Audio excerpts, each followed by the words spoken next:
Car lovers అందరికీ చిన్న information ఇచ్చే వీడియో అండి ఇది. మనందరికీ తెలిసినట్టుగానే ఇన్సూరెన్స్ కంపెనీలు క్లెయిమ్ని ఎలా రిజెక్ట్ చేయాలని ఆలోచిస్తూ ఉంటాయి. మీరు ఎప్పుడైనా సెకండ్ హ్యాండ్ కార్ తీసుకుంటే కనుక తీసుకున్న 14 రోజుల్లోనే మీరు ఇన్సూరెన్స్ని మీ పేరు మీదకి మార్చుకోవాల్సిన అవసరం ఉంటుంది. రీసెంట్గానే పూణేలో ఒక కారు పూర్తిగా డ్యామేజ్ అయిన సందర్భంలో ఇన్సూరెన్స్ కంపెనీ వాళ్ళు పూర్తిగా క్లెయిమ్ని రిజెక్ట్ చేశారు. ఎందుచేతనంటే అది 5 సీటర్ కార్లో 6 మెంబర్స్ కూర్చున్నారు. సో దయచేసి గమనించండి, పాలసీ రూల్స్ మనం బ్రేక్ చేయకుండా ఉండడానికి ట్రై చేయండి. ఒకవేళ మీరు ఎప్పుడన్నా థర్డ్ పార్టీ డ్రైవర్ని హైర్ చేసుకుంటే కనుక డ్రైవర్కి సంబంధించిన లైసెన్స్ పూర్తిగా వాళ్ళ దగ్గర ఉందా లేదా అని చెక్ చేసుకోండి. ఒరిజినల్ లైసెన్స్ ఉంటేనే మాత్రం మీ కార్ ఇవ్వడానికి ట్రై చేయండి. ఎందుకంటే ఈ మధ్య డ్రంక్ అండ్ డ్రైవ్లో దొరికిన వాళ్ళందరి లైసెన్స్లు సీజ్ చేయబడుతున్నాయి. అటువంటి సందర్భంలో వాళ్ళు కాపీ పెట్టుకుని డ్రైవ్ చేస్తున్నా కూడా వాళ్ళు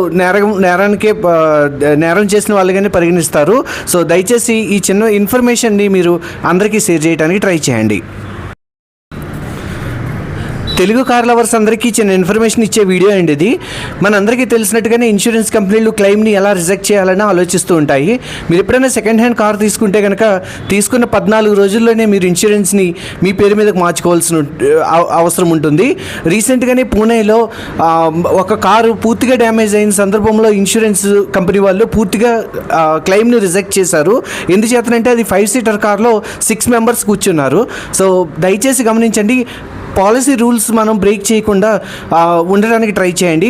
ఒకవేళ మీరు ఎప్పుడన్నా థర్డ్ పార్టీ డ్రైవర్ని హైర్ చేసుకుంటే కనుక డ్రైవర్కి సంబంధించిన లైసెన్స్ పూర్తిగా వాళ్ళ దగ్గర ఉందా లేదా అని చెక్ చేసుకోండి.